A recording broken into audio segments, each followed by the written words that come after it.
महापुराण में प्रदोष व्रत कथा के अंतर्गत प्रदोष काल में किया गया पुण्य दान सत्कर्म भजन एक लोटा पानी का भी 7 भाग हमारे भाग्य में है। जिस व्यक्ति के रीढ़ की हड्डी में परेशानी हो या रीढ़ की हड्डी तकलीफ दे रही हो, पीठ का भाग तकलीफ दे रहा हो, डॉक्टर बोल रहे हो गुड़िया खसक गया या कोई क्रम मान लो कोई मस्तिष्क से जुड़ी बीमारी हो, ट्यूमर हो गया हो, कोई कुछ हो गया हो, गांठ पड़ गई हो मस्तिष्क के अंतर्गत, तो शिव महापुराण की कथा कहती है प्रदोष के दिन, जिस दिन मंगलवार की भौम प्रदोष का दिन हो महाराज, प्रदोष काल में प्रदोष के दिन शंकर भगवान को बीले का गुर्दा, जो बीला होता बील फल का अंदर का गुर्दा भाग शंकर के शिवलिंग पर प्रदोष काल में मल दिया जाए। मलने के बाद थोड़ी देर बाद उसको उठा लिया जाए, शिव जी का अभिषेक पूजन स्नान करा दिया जाए, पूजन स्नान आदि सब कराकर दियाबत्ती लगाकर भगवान शंकर के मंदिर पर ही बाहर बैठकर उस गुर्दे का थोड़ा सा भाग मुख में पालो, थोड़ा सा भाग लेकर आ जाओ। 7 से 8 दिन तक उस भाग का प्रतिदिन सुबह के समय पर सेवन कर लीजिए। गुर्दे की प्रॉब्लम हो या मस्तिष्क से जुड़ी हुई प्रॉब्लम हो वो समाप्त हो जाएगा महाराज। भौम प्रदोष के दिन मंगलवार प्रदोष का स्मरण जो सुख दिया है वो आनंद। किसी भी प्रदोष के दिन प्रदोष काल में एक बार लगा दे, उसके बाद में अपनी कामना कर कर बेलपत्री एक छोटा सा उपाय अवश्य करिएगा। अगर बच्चे कोई एग्जाम में बैठ रहे हैं या कंपटीशन एग्जाम है या नौकरी के लिए अप्लाई कर रहे हो, मान लो 4-6 महीने से बैठे हो, 8 महीने से बैठे हो, सर्विस नहीं है, नौकरी नहीं है, तो एक छोटा सा उपाय अवश्य करिएगा शिव महापुराण का। महाराज बेलपत्री के पेड़ के नीचे विराजमान होकर, बेलपत्री के पेड़ के नीचे जिसको नौकरी के लिए या एग्जाम में बैठ रहा है वो जल चढ़ाए, बेलपत्री के पेड़ के नीचे थोड़ा सा दूध चढ़ाए, फिर जल चढ़ाए और अपने राइट भाग में घी का दिया और अपने लेफ्ट भाग में तेल का दिया। किसी भी प्रदोष के दिन प्रदोष काल में एक बार लगा दे, उसके बाद में अपनी कामना कर कर बेलपत्री के पेड़ के नीचे धोख लगाकर प्रणाम कर कर आ जाए और चले जाए इंटरव्यू के लिए, बाबा उत्तीर्ण करा ही देगा, नौकरी दिलाए। जिस दिन रविवार की प्रदोष पड़े उस दिन एक लाल वस्त्र में पीली सरसों रखकर और उसके अंतर्गत कुछ भी एक, या तो बमूल का कांटा ना मिले तो गुलाब का कांटा ही उसके अंतर्गत रख लीजिए। और मान लो कोई काम ऐसा है कि उसमें पैसा तुम्हारा आ ही नहीं रहा, बहुत घाटे पर घाटा जा रहा है, नुकसान बहुत हो रहा है और कोई काम हो ही नहीं रहा, तो महाराज जिस दिन रविवार की प्रदोष पड़े उस दिन एक लाल वस्त्र में पीली सरसों रखकर और उसके अंतर्गत कुछ भी एक, या तो बमूल का कांटा ना मिले तो गुलाब का कांटा ही उसके अंतर्गत रख लीजिए और उसको शिव मंदिर का स्मरण कराकर शंकर भगवान का नाम लेकर रू भैरव, कौन सा भैरव है उसकी भी कथा भी आने वाली है। ये दारुक नाम के राक्षस का संहार करने के लिए जब माता अवतार लेगी तब शंकर भगवान बच्चे का रूप रखकर रोएंगे, तो शिव जी का एक नाम होगा रू भैरव। ये भैरव कहां पर रहता है तो कहा ये शमशान में रहता है। कहां रहता है ये भैरव? शंकर का जो एक अवतार है रू भैरव, ये भैरव अवतार शमशान में रहता है। तो इस भैरव का काम क्या है तो कहा शमशान में, शमशान की जो अग्नि होती है भले के लिए लकड़ी रहे, भले उसमें कोई पदार्थ डाले ना डाले, थोड़ी देर में वो अग्नि रू आवाज, हल्की सी शमशान की जो अग्नि जलती है उसमें एक आवाज आती है। आप ऐसे कोई अग्नि जलाएंगे ना उसमें आवाज नहीं आएगी, ध्यान देना। हमारे शमशान में अगर जो लोग गए होंगे मुर्दा जलाने के लिए, तो अगर वो एकांत में बैठेंगे तो उसमें से एक आवाज आती है रू रू। तो शिव पुराण कह रही है कि उस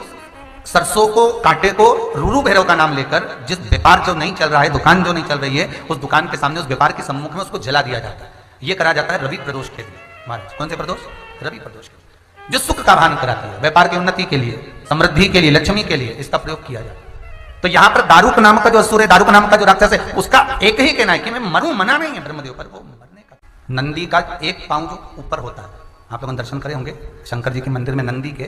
तो नंदी का एक पांव उठा हुआ होता है, एक पांव नीचा की ओर होता है। हड्डी से जुड़ा हुआ रोग, नेत्रों से जुड़ा हुआ, मस्तिष्क से जुड़ा हुआ कोई रोग रहता है तो एक नीले कलर का फूल आता है महाराज, उस फूल में हल्दी डालकर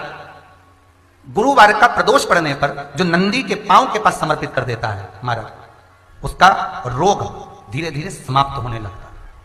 लिंग पुराण कहती है कि नंदीश्वर भगवान के सामने जो पुष्प समर्पित करा जाता है उसको, ये तो लिखा था स्कंद पुराण और शिव पुराण, लिंग पुराण कहती है जो फूल आपने समर्पित करा उसको लाकर पानी की बाल्टी में डालकर आप स्नान भी कर सकते हो, उससे भी हड्डी के जितने रोग होते हैं उसमें आराम लगने लगता है। जैसे कहीं शरीर नहीं चल रहा, हाथ झुन्न पड़ रहा है, हाथ काम नहीं कर रहा, हाथ में झुंझुनी आ रही है, कंपन आ रहा है, जैसे मान लो कोई काम, चाहे वो शनिचरी प्रदोष हो, चाहे रविवार की हो, सोमवार की हो, मंगल की हो, बुधवार की हो,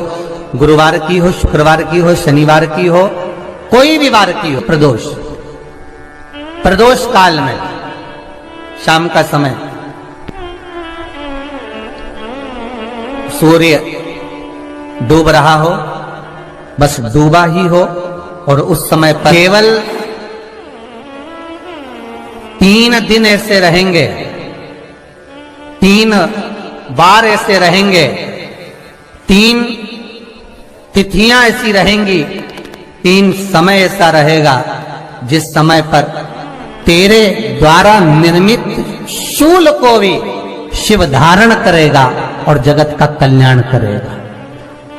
3 दिन, 3 तिथियां, 3 बार, 3 नक्षत्र, 3 घड़ी, 3 पल,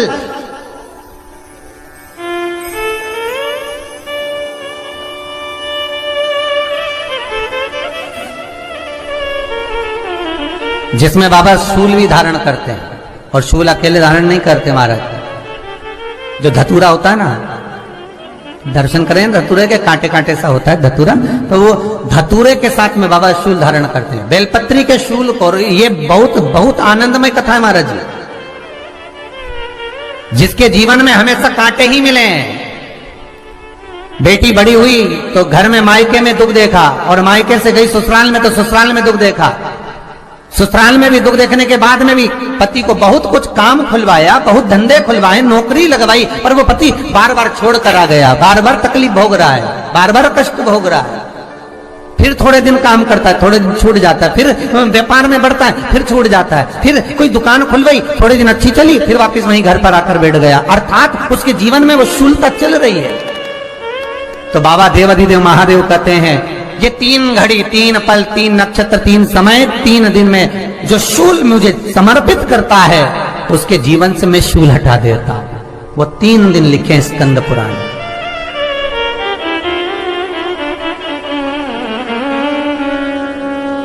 महाराज बैसाख महीने में जो प्रदोष आती है,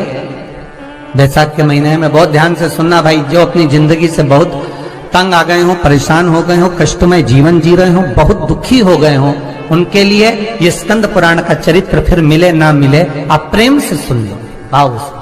पहला, चाहे वो शनिचरी प्रदोष हो, चाहे रविवार की हो, सोमवार की हो, मंगल की हो, बुधवार की हो, गुरुवार की हो, शुक्रवार की हो, शनिवार की हो, कोई भी वार की हो, प्रदोष काल में शाम का समय सूर्य डूब रहा हो, बस डूबा ही हो, और उस समय पर सूर्य के डूबन के तुरंत बाद बाबा को धतूरे के साथ में बेलपत्री ना चढ़ाते हुए बेलपत्री के वृक्ष के 7 कांटे बाबा के शिवलिंग पर समर्पित करे जाते हैं महाराज, अपनी जिंदगी में अड़चनों को हटाने के लिए। फिर आप जिस व्यापार में उतरे, जिस व्यवसाय में उतरे, जिस नौकरी में उतरे, आप दिल से करें, आपको तरक्की मिलेगी। आप हार नहीं सकते, नीचे नहीं आ सकते, उन्नति पर ही चढ़ेंगे। एक वैशाख मास की प्रदोष, दूसरा शिवरात्रि के दिन मध्याह्न का समय। महाराज जो बड़ी शिवरात्रि होती है माघ की, बड़ी शिवरात्रि के अंतर्गत मध्याह्न का समय, दोपहर के ठीक 12 बजे, चाहे फिर वो कोई भी दिन हो महाराज, शिवरात्रि जिस दिन पड़ रही हो,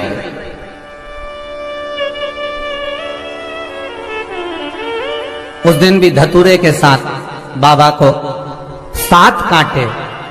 बेलपत्री के वृक्ष के समर्पित होते हैं महाराज। इसमें आप ये वाले जो कांटे हैं, जो शिवरात्रि के दोपहर 12 बजे वाले हैं, अगर कोई मदिरा पीने वाला हो, व्यसन में डूबने वाला हो, कोई जुआ खेलने वाला हो, कोई गलत वैश्यावृत्ति करने वाला, या अपने मार्ग से विचलित कोई व्यक्ति है, उसके लिए भी ये कांटे बहुत काम आते हैं महाराज। दूसरा, पार्वती तेरे द्वारा तेरे नयन अश्रु से जो प्रगटा हुआ बेल का वृक्ष है, द्वितीय शूल मैं वहां धारण करता हूं। तृतीय श्लोक, तीसरा श्लोक जो वर्णन करा गया, महाराज भगवान श्रावण के महीने में जो भी दूसरा सोमवार पड़े, जो भी पड़े श्रावण के महीने का दूसरा सोमवार, आप सबको पहले भी श्रावण के महीने में जो कथा कही उसका व्याख्यान वर्णन करा कि श्रावण का महीने का महत्व क्या है, वो भी आपको ऑनलाइन कथा में आप लोग सुन चुके हैं, लाइव कथा में श्रावण का पूरा महत्व बताया था कि श्रावण के महीने में शंकर भगवान को पूरा लेखा जोखा का भार प्रदान किया।